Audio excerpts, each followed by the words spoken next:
केकई के नाम 3 हैं, ध्यान रखना। पहले तो आप कौशल्या केकई सुमित्रा के ही नाम नहीं जानते होंगे। किसी को मालूम है कौशल्या केकई सुमित्रा के नाम क्या है? आप कहेंगे महाराज आप बोल तो रहे और पूछ रहे हो। कौशल्या केकई सुमित्रा ये उनके नाम नहीं है, ये उनके विशेषण हैं। जैसे सीता जी को मैथिली कहते हैं, जानकी कहते हैं, वैदेही कहते हैं, तो ये उनके नाम है क्या? ये सब विशेषण है। उसी प्रकार से कौशल देश की राजकुमारी थी इसलिए कौशल्या, सौमित्र देश की हैं इसलिए सुमित्रा, केक नरेश की पुत्री इसलिए कैकेयी, जैसे कि जनक की पुत्री जानकी, मिथिलेश नंदिनी मैथिली। उसी प्रकार से सीता जी को वैदेही, जानकी ऐसा कहा जाता है, लेकिन वास्तविक नाम केवल सीता है। उसी तरह से तीनों माताओं के नाम ये नहीं है, नोट कर लेना। कौशल्या का नाम है कांतिमती। क्या नाम था? कांतिमती। उनकी आभा प्रभा सुशोभित होती थी। और सुमित्रा का नाम है गुणावती। जब भी घर के अंदर में कोई भी मांगलिक महोत्सव होते थे तो सबसे अच्छे चौक सुमित्रा जी ही पूर्ति थी। चौके भवन सुमित्रा रूरी। सुमित्रा जी चौक पूर्ति हैं, सिंगावट सजावट करती हैं, अद्भुत गुणों की खान थी सुमित्रा जी। और केकई का नाम था रूप मल्लिका या रूप मालती। और एक नाम और भी उनका था प्रियंवदा। इसका मतलब है मृदु भाषणी थी। तो इस प्रकार से केकई का विवाह कैसे हुआ? केकई अपने पिता की इकलौती बेटी थी। राजकुमार की तरह उनका श्रृंगार होता था। जैसे आजकल भी कुछ बेटियां ऐसे कपड़े पहनती हैं जो दूर से देखने में लगे कि लड़का है, ऐसे ही केकई महारानी जी भी राजकुमार सदृश वस्त्र पहनती थी। कवच कुंडल सारी चीजें धारण करती थी, धनुष बाण उनके हाथ में रहता था। इतिहास में जब आप वीर रानियों का नाम लेते हैं तो सन 57 की चमक पड़ी, क्या वह तलवार पुरानी थी, आप रानी लक्ष्मीबाई को। लेकिन आपको यह मालूम नहीं होगा कि लक्ष्मीबाई को पैदा किसने किया था, किस धरती में कहां जन्मी थी, कोई बताएगा? झांसी बताएंगे ज्यादातर लोग, मुझे मालूम है। वो आगे वो बोल रही ना, इसलिए आपने सुनकर क्यों बोला, वो बनारस की इसलिए। तो उनका जन्म हुआ था वाराणसी में, क्योंकि वाराणसी सत्य प्रसूता नगरी है। जो रानी लक्ष्मीबाई थी जो झांसी में आई, उनका जन्म हुआ था वाराणसी में। और आप जाना कभी वहां पर 80 घाट जहां तुलसीदास जी के लिए मुड़ेंगे तो वहां पर ही उनका खंडहर के रूप में अभी पड़ा हुआ है, पुरातत्व के हाथ में है, वो जहां रानी लक्ष्मीबाई का जन्म हुआ था। सन 57 में उनकी गाथा को कहा जाता है। लेकिन इतिहास उठा करके देखो, सबसे पहली वीरांगना रणभूमि में अपने पति के साथ में कदम से कदम मिलाने वाली अगर कोई नारी थी तो आप पौराणिक इतिहास में देखो, केकई महारानी थी। केकई राजकुमारों की सदृश ड्रेस धारण करके जाती थी। और पुराने जमाने में बच्चों को जब वो राजकुमारों को आखेट शिक्षा दी जाती थी तो जगह जगह उनके शिविर लगाए जाते थे। कश्मीर की कन्या थी, कश्मीर देश में जन्मी थी केकई जी।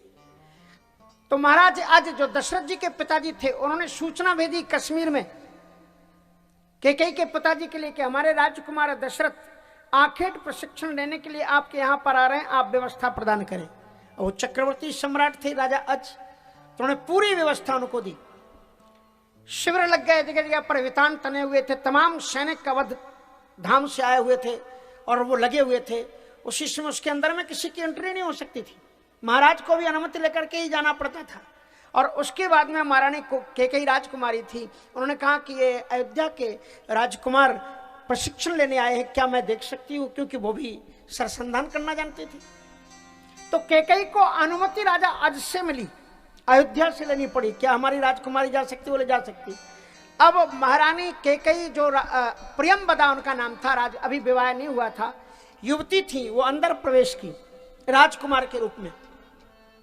और वो बैठ करके देख रही थी कि दशरथ जी कैसे आखेट करते हैं।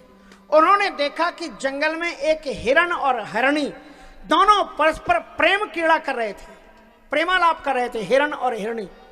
और दशरथ जी महाराज ने उसी समय बाण अनुसंधान कर दिया। केकई ने कहा गलत, हमारे राष्ट्र की क्रिया पद्धति का पालन करना पड़ेगा और हमारे यहाँ पर प्रणय प्रबद्धता में बद्ध किसी प्राणी का बाण का संधान नहीं किया जा सकता, उसे मारा नहीं जा सकता। इसलिए कैकेयी ने बीच में एक बाण छोड़ा और दशरथ जी के आए हुए बाण के 2 खंड कर दिए। दशरथ जी ने कहा ये कौन है, उसने मेरे अचूक निशाने को काट दिया बीच में। उसके बाद में हेड कैप जैसे नहीं आजकल मोटरसाइकिल में लगा के चलते, ऐसे ही राजा लोग लगाते थे। राजकुमारी आई तो उसने अपना हेड उतारा और दशरथ जी को प्रणाम किया, कहा आप मेरे अतिथि हैं, देवता के समान क्षमा करें, हमने आपकी आखेट लीला में विघ्न दिया है, लेकिन हमारे यहाँ पर आप आखेट करने के लिए आए हैं तो हमारे देश के नियम पद्धति को भी आपको जानना चाहिए। हमारे यहाँ पर प्रण लीला में आबद्ध किसी प्राणी का वध नहीं किया जा सकता, इसलिए हमने बाण चढ़ा करके जो आपका अपमान किया है उसके लिए आप क्षमा करेंगे। राजा दशरथ जी ने पूछा क्या आप प्रियंवदा जी हैं? बोले हाँ मैं ही प्रियंवदा हूं। कहा मैंने आपके स्वरूप के बारे में तो सुना था, लेकिन रण कौशल भी अचूक आपका है, मैं आपको हृदय से सम्मान देता हूं। कह नहीं पाए, मर्यादा इतनी थी कि विवाह पद्धति तो पिता ही संपन्न कर सकता था, पर दशरथ जी लालसा लेकर के चले आए। बाद में विवाह होता है। कैकेयी को ऐतिहासिक ज्ञान जितना था किसी को नहीं था, कैकेयी को भूगोल के बारे में जितना ज्ञान था किसी को नहीं था, कैकेयी को डॉक्टरी वैद्य का जितना अनुभव था किसी को नहीं था। कैकेयी एक महान कवयित्री भी थी और देश की प्रबल संरक्षक थी। कैकेयी को एक बहुत बड़ी चिंता थी, पढ़ी लिखी थी, वो सुनती थी कि दशरथ जी महाराज इतने बड़े वीर हैं कि देवासुर संग्राम में स्वर्ग को भी जाते हैं और इंद्र की मदद करते हैं। लेकिन दूसरी ओर कैकेयी को सुनाई पड़ता है कि हमारे इसी देश में महाराष्ट्र के अंदर में महाराज इतने ऋषियों को आज मार दिया गया, हड्डियों के ढेर पड़े हुए वहां पर। रावण ने रक्ष संस्कृति की स्थापना की। रक्ष मानी वयम रक्षामा, रक्ष से राक्षस शब्द बना और उसका विस्तार करता चला जा रहा था। जैसे आज तमाम लोग भारत के दुश्मन हैं, तो उसने भी अपने हफ्ते में भारत को ही ले रखा था, इसलिए चारों तरफ से उसकी सेनाएं घुस रही थी। महाराष्ट्र में शूर्पणखा रहती है, मारीच और सुबाहु उसके साथ में लगे हुए। खरदूषण उसकी सेना में है। इधर बिहार में बक्सर एक जगह है जहां विश्वामित्र जी का यज्ञ चलता था, वहां पर उसने ताड़का को लगा दिया, मारीच सुबाहु वहां दे रखे। दूसरी ओर मथुरा में लवण नाम का दैत्य की स्थापना हो चुकी है। चारों तरफ से भारत में राक्षस बढ़ते हुए चले जा रहे थे, पर दशरथ जी कुछ नहीं कर रहे थे। कैकेयी कहती है जब ये इतने बड़े योद्धा हैं, देवासुर संग्राम में जाकर के देवताओं की रक्षा करते हैं, पहले अपनी देश और संस्कृति के अनुसार ये रक्षक महात्माओं की रक्षा इनको करनी चाहिए। अगर मेरी शादी इनसे हो जाए तो मैं पहले, अगर मेरी शादी हुई तो पहले तो मैं एक ऐसे पति को वर्ण करूंगी जिनको इनके खिलाफ में युद्ध करा दूंगी, और अगर मेरा पति सक्षम ना हुआ तो मैं एक ऐसे वीर प्रसूता संतान को पैदा करूंगी जो राक्षसों को खत्म करके देश में भारतीय संस्कृति की स्थापना करे, और अगर पति ऐसा ना हुआ तो मैं पुत्र को पैदा करूंगी। इसलिए कैकेयी का जब विवाह हुआ, दशरथ जी महाराज चतुर्थावस्था में पहुंच चुके थे और दशरथ जी महाराज देवासुर संग्राम से लौट रहे थे। इधर कैकेयी का स्वयंवर रखा गया। राजा ने निवेदन किया कि महाराज स्वयंवर में भाग ले लें। कहा अब मैं क्या स्वयंवर में भाग लूंगा, चतुर्थावस्था में हूं। बाद में देखा ये तो प्रियंवदा है।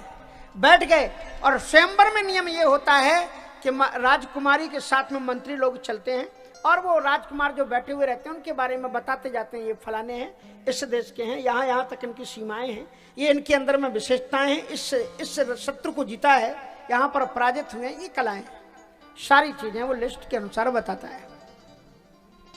एक बार पूरा राउंड लेने के बाद में दोबारा राजकुमारी आती है, फिर जिसके बारे में पूछती है मंत्री, फिर उसके बारे में दोबारा बताता है, और तीसरे राउंड में राजकुमारी माला डाल देती है जिसको चाहती है।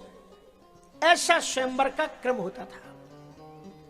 लेकिन कैकेयी के संदर्भ में आता है कि महाराज दशरथ जी का जब परिचय देने लगा उनका मंत्री, तो उनका इनका परिचय देने की कोई जरूरत नहीं है, इनको मैं जानती हूं, ये राजा दशरथ हैं और देवासुर संग्राम से लौट रहे हैं। और कैकेयी ने बिना पूछे, अवस्था को भी नहीं देखा, माला डाल दी। पिताजी ने कहा, ये क्या किया तुमने? ये मेरे से भी अवस्था से बड़े हैं और तुमने इनको पति के रूप में चयन किया। कहा, मैंने सोच समझ करके किया है। फिर भी विवाह के लिए इनकार कर दिया जब राजा दशरथ जी से उन्होंने, तो उन्होंने कहा अब तो ऐसा नहीं हो सकता। तो उन्होंने शर्त रखी कि इनका जो बेटा होगा वही आपके राज्य का उत्तराधिकारी होगा। ऐसे उनका विवाह हुआ और विवाह हो गया। विवाह हो जाने के बाद में जब देवासुर संग्राम में राजा दशरथ जी कवच कुंडल तैयार होते हैं तो पत्नी सजाती है, उन्होंने धारण कराए। और जब उन्होंने कृपाण मांगी तो कैकेयी ने मना कर दिया, कहा कृपाण लेकर मैं खुद चलूंगी। ऐसा होता है, छत्राणी जो पत्नी होती है, वीर प्रसूता होती है, वो अपने हाथ से तलवार देती है पर वो पति को तिलक नहीं करती, केवल प्रणाम करती है, कहती कृपाण लेकर के मैं खुद आपके साथ में चलूंगी। बोले नहीं, आज तक का इतिहास नहीं है, नारी कभी रण संग्राम में नहीं गई है। बोले नहीं गई तो मैं इतिहास तोड़ूंगी, क्योंकि मैं पतिव्रता नारी हूं और आप मेरे पति हैं। आप गारंटी लेते हैं कि आपका युद्ध भूमि में कुछ नहीं होगा, इसलिए मैं आपकी अर्धांगिनी हूं, मैं अधिकार रखती हूं और मेरा धर्म मुझसे कहता है कि मैं अपने पति की रक्षा करने के लिए रणभूमि में मैं जाऊं। और तब कैकेयी रणभूमि में पहुंची है। कैकेयी ने पूरा पता लगा लिया था कि आज के युद्ध में कौन कौन से वो दैत्य हैं। नमुची नाम का दैत्य वाला छली और कपटी था, उसने और भी लोगों को कभी ऐसे ही छल कपट से मारा था। इसलिए कैकेयी ने जब रास्ते में युद्ध का ठिकाना मुहाना आया तो कैकेयी ने प्रहस्त से पूछा, क्या तुम्हें रथ के संचालन की वो प्रक्रिया आती है? यदि कदाचित एक पहिया टूट जाए तो तुम एक पहिए के आधार पर रथ को खींच सकते हो थोड़ी देर तक? ये तो मैं नहीं कर सकता, कहा पीछे आओ। और प्रहस्त को उन्होंने पीछे कर दिया। कैकेयी ने खुद रथ की डोर को संभाला और ऐसा आज तक अश्वारोही कोई दुनिया में नहीं हुआ। उसने जो रथ थे, चार घोड़ों की लगाम उसने दांत में दबाई और दांत से इशारा करती कि किस घोड़े को किस तरफ चलना है।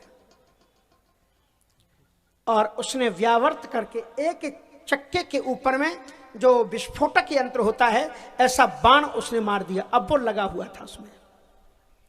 अब वो बाण अगर वो चक्का ना गिरे तब तक चक्का के पास घर्षण होने के साथ में ही वो एकदम विस्फोट हो जाता।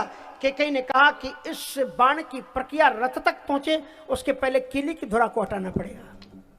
कीली की धुरा को उसने उठाया और अंगुली की, हम लोग कह देते हैं कि उसने उंगली लगा दी। उंगली नहीं लगाई क्योंकि ऊपर से बैठ करके उंगली में हाथ नीचे कैसे जा सकता था, इसलिए उसने अपने हाथ की अंगूठी, उसकी इतनी मजबूत थी, उस अंगूठी को उस कीले में डाल दिया और उसके बाद में एक हाथ में तलवार ली और एक हाथ में उसने ढाल ली। भयानकतम युद्ध किया और युद्ध करने के बाद में उन्होंने देखा कि एक राक्षसों के बीच से एक बाण आया तुरंत गति के साथ में और दशरथ जी को लग गया। दशरथ जी छत विछत होकर के रथ में गिर पड़े। वो रथ सामने में से किसी ने नहीं खोला था। कैकेयी ने एक ऐसी हुंकृत गर्जना की जो देवी की तरह गर्जी, लोगों के कान फूटने लगे और उसी समय उन्होंने कहा हट जाओ, सामने से कौन है? हटे तो पीछे रावण था। वो बाण रावण ने मारा था क्योंकि रावण अनरण्य के टाइम से कोशिश कर रहा था कि रघुवंश के ही द्वारा मेरा नाश होना है, इसकी परंपरा को मैं खत्म कर दूं। इसलिए उसने दशरथ जी को खत्म करने के लिए बाण जो ही छोड़ा। कैकेयी ने समझ लिया और उसने कहा कि दशग्रीव, तूने मेरे सौभाग्य के ऊपर हाथ रखने की कोशिश की है। भारतवर्ष की बहू अपने घर के अंदर घूंघट निकाल करके जब तक रहती है वो तभी तक बहू है, लेकिन यदि उसके सौभाग्य के ऊपर कोई अगर उंगली उठाने की कोशिश करता है तो जिस समय वो महाकाली का रूप विन्यास धारण करके, कालिका का रूप धारण करके रणरंग में जब उतरती है तो समष्टि के देवता शंकर के भी दांत खट्टे कर देती है, उसे भी क्षमा मांगना पड़ता है। इसलिए रावण, मैं अभी तुझे छोड़ती हूं, लेकिन मैं वीर प्रसूता मां हूं, मेरी संतान, क्योंकि तुझे ये वरदान दिया है महाराज रघु ने कि संतान में आने वाला युवक तुम्हें मारेगा, इसलिए मैं नहीं मारती, नहीं तो मैं तुझे अभी खत्म कर सकती थी। मेरा पुत्र तुझे वध करेगा।